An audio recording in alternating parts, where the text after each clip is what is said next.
दोस्तों कहते हैं कि कुत्ते की मौत आती है तो वो शहर की ओर भागता है और आतंकियों की मौत आती है तो इजराइल की ओर भागते हैं। अभी ज्यादा दिन नहीं हुए हैं, इजराइल ने जमकर ठोका था। हमास के आतंकी चूहों की तरह बिलों में दुबक गए थे, लेकिन इजराइल तो इजराइल था। टनल को आतंकियों की कब्रगाह बना डाला था। अब बचे हुए चूहे फिर से फड़फड़ाने लगे हैं, लेकिन इजराइल ने उसके साथ अब क्या किया है वो जानना बेहद जरूरी है, क्योंकि अब तो इन आतंकियों के दुश्मन नंबर 1 बेनेट खुद इजराइल के पीएम हैं, जिनके आगे ये हमेशा राइट टाइम रहते हैं। अब बेनेट ने हमास के खेमे में खलबली मचा दी है। दुनिया में दुबके उनके समर्थक भी बिलबिला उठे हैं, क्योंकि अब उनका सबसे बड़ा रहनुमा एर्दोगन भी इजराइल से दोस्ती की राह पर है। यूएई, कुवैत और सऊदी अरब मिलकर इजराइल से दोस्ती की कहानी लिख रहे हैं। तो ऐसे में अब इजराइल को खुला मैदान मिल चुका है और चूहों को दुबकने की जगह भी छोटी पड़ चुकी है, क्योंकि अक्सर ये चूहे चुल करके भाग जाते थे। अब रास्ते ही बंद हो चुके हैं और इस बीच आई है सबसे बड़ी खबर जो आपको जानना बेहद जरूरी है। दोस्तों, वीडियो में हम आपको वो तगड़ा राज बताने वाले हैं जो 11 दिन की लड़ाई में मोदी ने अंजाम दिया था। मतलब क्या अंदर खाने मोदी ने इजराइल की जंग में चाणक्य की भूमिका निभाई थी? क्या आपके पीएम बेनेट के साथ भी मोदी उसी सपोर्ट के साथ हैं? और हमास पर इजराइल का पहला वार कितना खतरनाक है, बहुत कुछ आप जानने वाले हैं, लिहाजा वीडियो बिना स्किप किए देखते रहिए। भारत के जिगरी दोस्त इजराइल ने की भयंकर एयर स्ट्राइक। एक ही झटके में हमास की तोड़ डाली कमर। क्या भारत फिर से अंदर खाने करेगा इजराइल की मदद? दोस्तों, एक बार फिर इजराइल की सेना ने गाजा पट्टी में आतंकी ठिकानों पर भयंकर हमला बोला है, क्योंकि एक दिन पहले हमास ने गाजा से इजराइल पर रॉकेट दागे थे। जवाब में इजराइल का तांडव देखने को मिला है। ये दक्षिणी गाजा स्ट्रिप का खान यूनिस इलाका है। वीडियो में देख सकते हैं कि 3 बड़े धमाके होते हैं। हवा में लड़ाकू विमान गरज रहे हैं। दोस्तों, पिछले साल मई में भी हमास और इजराइल के बीच जंग हुई थी, लेकिन हमास सुधरने का नाम ही नहीं ले रहा है। लिहाजा अब इजरायली सेना ऑल क्लियर मिशन पर निकल चुकी है। हमास की रॉकेट निर्माण फैसिलिटी और अन्य चौकी बर्बाद हो चुकी है, क्योंकि यहीं से रॉकेट्स दागने में लगा था। हालांकि कुछ वक्त से सीमा पार रॉकेट हमलों को नहीं देखा गया था, क्योंकि मई में इजराइल और हमास के बीच 11 दिनों तक युद्ध चला, जिसके बाद हुए युद्ध विराम से ही दोनों पक्ष ने सीमा पर शांति बनाई हुई है। हालांकि मिस्र और अन्य मध्यस्थों द्वारा करवाया गया ये युद्ध विराम बेहद ही नाजुक है। चरमपंथी हमास ग्रुप का कहना है कि इजराइल ने मिस्र की मदद से गाजा पर लगाई गई नाकेबंदी को कम करने के लिए गंभीर कदम नहीं उठाए हैं। इसे लेकर ही अक्सर तनाव बना रहता है। गाजा स्ट्रिप पर हमास ने 2007 में कब्जा कर लिया था और इस समय हमास इजराइल के बीच तनाव इसलिए भी है क्योंकि छोटे लेकिन अधिक कट्टरपंथी इस्लामिक जिहाद जैसे ग्रुप्स ने सैन्य हमलों की चेतावनी दी है। इनका कहना है कि अगर इजराइल फलस्तीनी कैदियों की हिरासत को खत्म नहीं करता है तो हमले किए जाएंगे। हालांकि दोस्तों, इजराइल ने उसकी धमकी के साथ ही उनको ठोकने के मिशन भी स्टार्ट कर दिया है। दोस्तों, बहुत कम लोग जानते हैं कि जब 11 दिन का युद्ध हुआ था, तब भारत से मोदी ने इजराइल को अंदर खाने तगड़ी मदद पहुंचाई थी। हम आपको वही सीक्रेट बताने वाले हैं, लेकिन उससे पहले आपको इजराइल की एक ताजा जानकारी से रूबरू करवा देते हैं। वो ये कि इजराइल का दुश्मन नंबर 1 ईरान अंतरिक्ष में रॉकेट लॉन्च कर चुका है। अब वो सैटेलाइट भी लॉन्च कर सकेगा। साथ ही ईरान न्यूक्लियर प्रोग्राम भी आगे बढ़ाने लगा है। लिहाजा इजराइल ने अपने हथियारों के जखीरे को मजबूत करना स्टार्ट कर दिया है। यानी एक जरा सी चिंगारी अब महायुद्ध का रूप ले सकती है। इजराइल ने अमेरिका की लॉकहीड मार्टिन कंपनी से 1 दर्जन सिकोर्स्की हेलीकॉप्टर और 2 बोइंग KC-46 ईंधन भरने वाले विमान खरीदने का ऐलान किया है। ये नए हेलीकॉप्टर इजरायली वायुसेना के मौजूदा यासुर हेलीकॉप्टर्स की जगह लेंगे। इससे पहले इजराइल के हमले के मंडराते खतरे के बीच ईरान ने एक साथ 16 मिसाइलें दागकर नेफ्ताली बेनेट सरकार को सीधी चेतावनी दी थी। ईरानी सेना के जनरलों ने कहा था कि मिसाइलों की ये बारिश इजराइल के लिए खुली चुनौती है।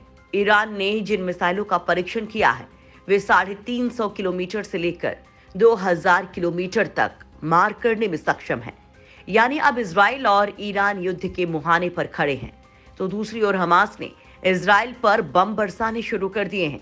हालांकि हमास और इस्लामिक जिहाद जैसे संगठनों का ताबीज बनाने के लिए इजराइल ने खेल कर दिया है। लेकिन दोस्तों, बहुत कम लोगों को मालूम है कि 11 दिन वाले महासंग्राम में भी एक बड़ा खेल हुआ था, और वो खेल किया था इजराइल के जिगरी दोस्त भारत ने। वो हम आपको बताएंगे।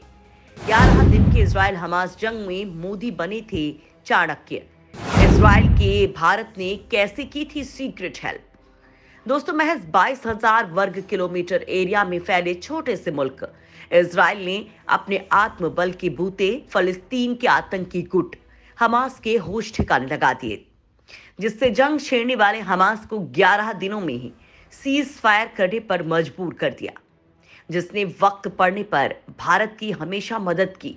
चाहे वो साल 1962 का भारत चाइना युद्ध हो, 65-71 और साल 1999 की पाकिस्तान से जंग। भारत को जब भी जरूरत पड़ी इजराइल ने कभी पीठ नहीं दिखाई, बल्कि दुनिया के विरोध के बावजूद भारत की बढ़ चढ़ कर मदद की।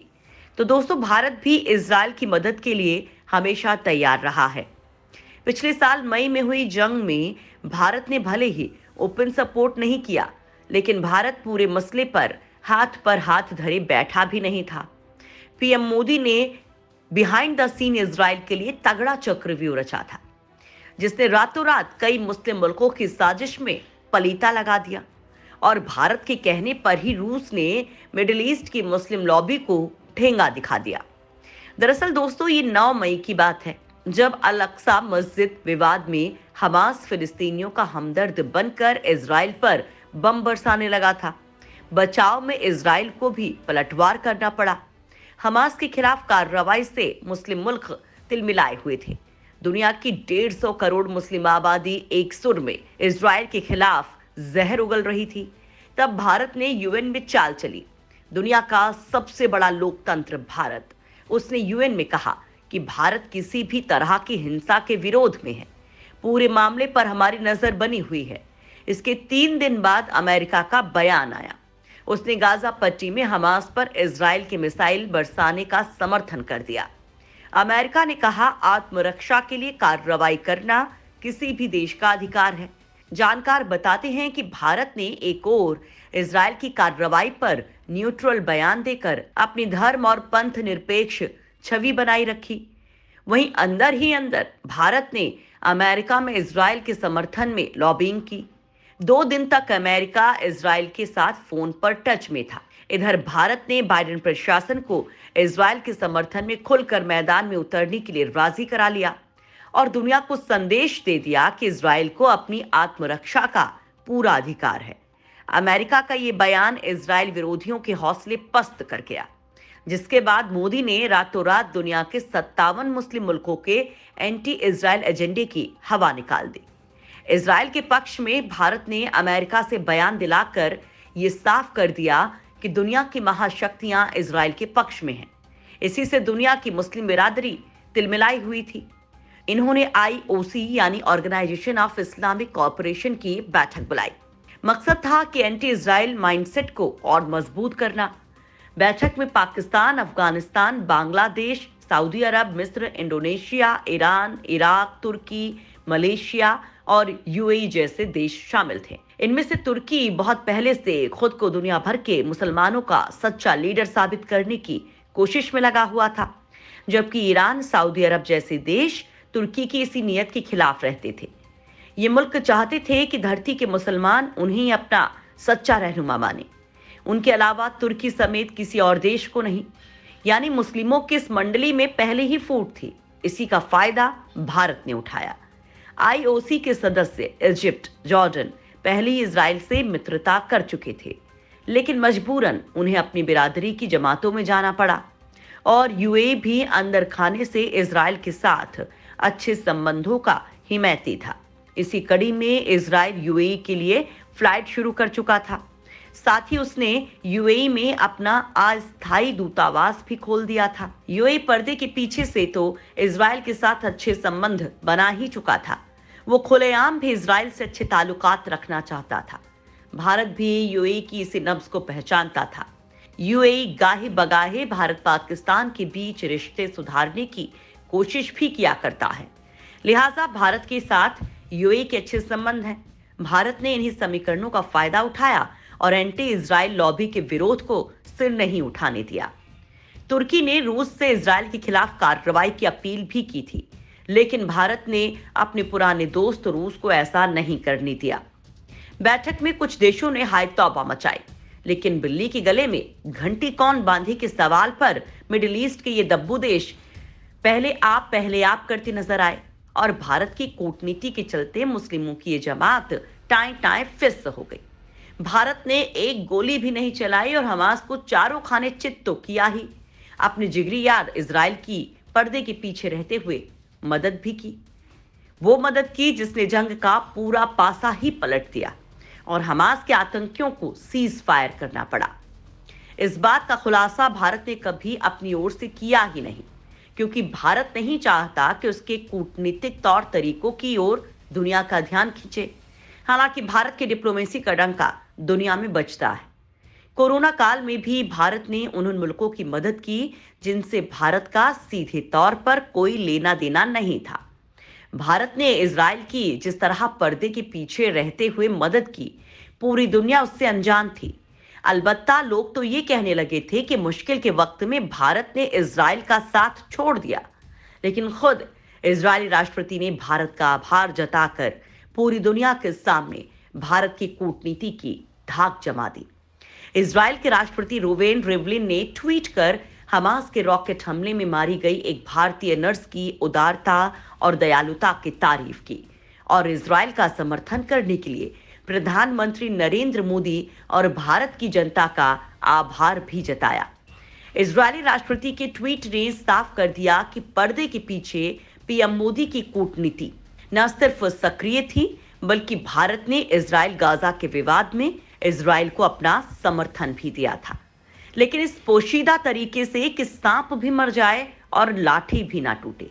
भारत ने इसके लिए घोषित तौर पर कभी कोई कदम ही नहीं उठाया, ना ही ये कभी कबूल किया कि उसने इजराइल के लिए कभी बैकडोर फील्डिंग भी सजाई। लेकिन खुद इजरायली राष्ट्रपति के ट्वीट ने दुनिया के सामने पिक्चर तो क्लियर कर दी। ये भी साबित कर दिया कि भारत यारों का यार है और दुश्मनों का जानी दुश्मन। वैसे दोस्तों, एक बार फिर से माहौल तैयार है और अब इजराइल एक बार फिर नई फील्डिंग के साथ तैयार है। आपको क्या लगता है कि इजराइल क्या कभी हमास को पूरी तरह से खाक कर पाएगा? अब तो तुर्की से लेकर तमाम खाड़ी देश इजराइल से दोस्ती के हिमायती बन चुके हैं। तो क्या इजराइल का रास्ता क्लियर हो गया है? कमेंट लिखकर जरूर बताएं।